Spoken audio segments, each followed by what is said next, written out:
పాటు అమ్మవారి దర్శనం కూడా చేసుకుని వారి ఆశీస్సులు కావాలని మెండుగా ప్రార్థించడం జరిగింది. నాతో పాటు గౌరవ మంత్రివర్యులు జూపల్లి కృష్ణారావు గారు, అట్లాగే శాసనసభ్యులు డాక్టర్ వంశీకృష్ణ గారు, అట్లాగే శాసనసభ్యులు డాక్టర్ రాజేష్ గారు, అట్లాగే శాసనసభ్యులు మెగారెడ్డి గారు, అట్లాగే శాసనసభ్యులు కసిరెడ్డి నారాయణ రెడ్డి గారు,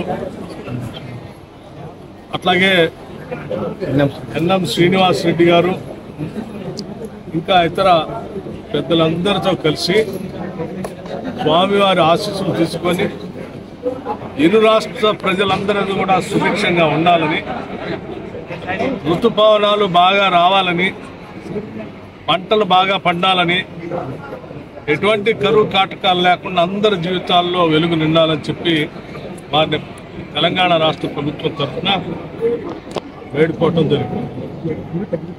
తప్పనిసరిగా రెండు రాష్ట్రాలు కూడా తెలుగు వాళ్ళు ప్రపంచంలో ఎక్కడున్నా కానీ మంచి పేరు తీసుకొచ్చి మంచి ఉన్నత స్థానాలకు ఎదిగి ఈ ప్రాంత ప్రజల అభివృద్ధి కోసం అందరూ పనిచేసేటట్టుగా బాగా ముందుకు వెళ్ళడం కోసం కావాల్సిన ఆశీస్సులు మెండుగా ఇవ్వాల్సిందిగా వారిని కోరడం.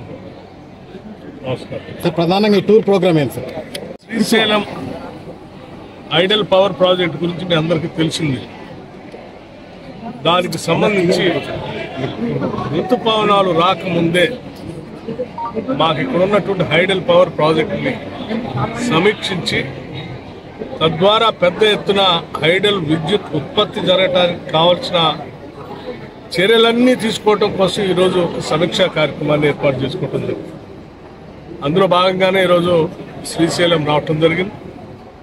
శ్రీశైలం తెలంగాణ ప్రాంతానికి హైడల్ పవర్ ప్రాజెక్టు చాలా అతి ముఖ్యమైనది.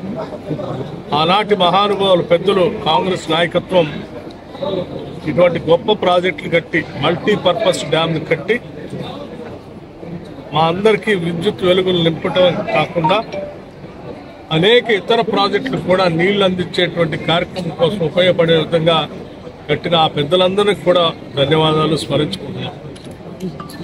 హైడల్ పవర్ ప్రాజెక్టు సంబంధించి పూర్తి స్థాయిలో ఉత్పత్తి జరగటం కోసం తీసుకోవాల్సిన చర్యలన్నీ తీసుకుంటాం.